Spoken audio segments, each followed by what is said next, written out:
Now, 2 days after 9/11, 9/13 for the record, were you watching the 700 Club? Did you miss it that day? As skeptics, you got to check out on that show. That was the day that Jerry Falwell was a guest on the show. It's Pat Robertson's show. I don't think he was leg pressing 2,000 pounds that day, but Jerry Falwell was doing some heavy intellectual lifting, and he was saying that surely some of the blame for this incident must fall on the ACLU. And gays and lesbians and feminists, abortionists, pagans, people for the American way. And I wanted to call in and say that was out loud. Did you know that?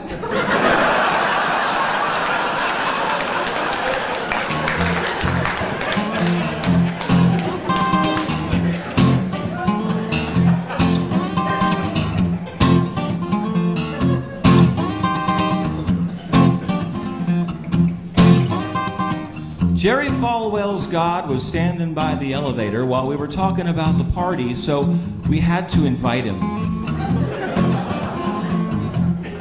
And secretly we were wishing that he wouldn't come because he's vengeful and jealous and he tends to smite people.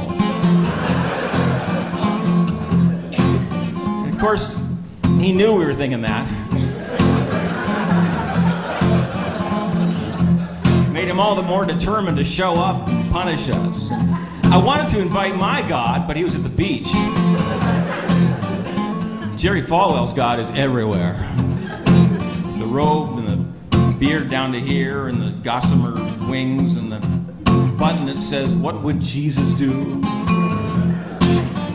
Sure enough, the day of the party, there he was at the door. And he spaketh he, saying, "I am come." Yeah, I know there's a joke there, but Jerry Falwell's God will not be mocked. So I said, you know, come in. Jerry Falwell's God. Jerry Falwell's God.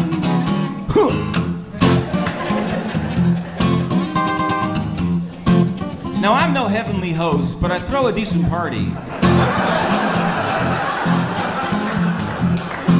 There were all kind of people there, black, white, Swedish, Norwegian, the entire human spectrum. And right away, Jerry Falwell's God found the two people who would listen to him and began spaking in a voice so loud that a guy from the bowling alley came over and asked us would we keep it down. And he turned the loaves to fishes. And the Oreos to Hydrox. And he made the lame to walk. And, you know, these were my friends, so they were still lame, but they could walk.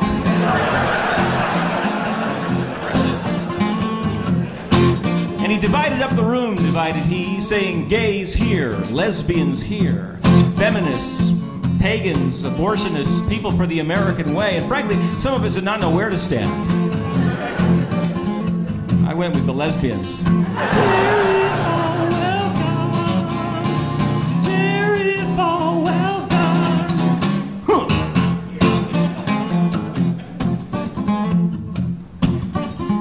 His huge finger at each group in turn, saying, I blame you and you and you who have secularized society and cast me out of the town square. And I thought, man, you are the town square.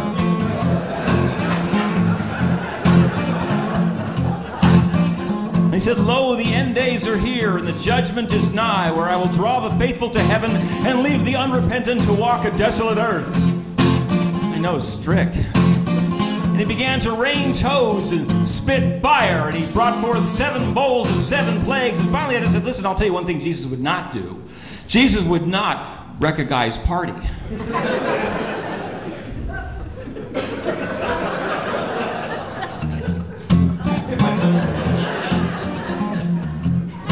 And Jesus would not preach hate. Jesus would not stand in the rubble and say, I told you so. Jesus would not use an international catastrophe to score points for some narrow, misogynistic, anti-Semitic, homophobic interpretation of his life and teachings. And if people are vengeful and jealous and violent, maybe it's because you created them in your image. people have cast you out of the town square, maybe it's because you're a finger-pointing, moralizing, rageaholic, stone drag who gives deities a bad name. And if people have turned away from your word, maybe it's because you got spinach in your teeth.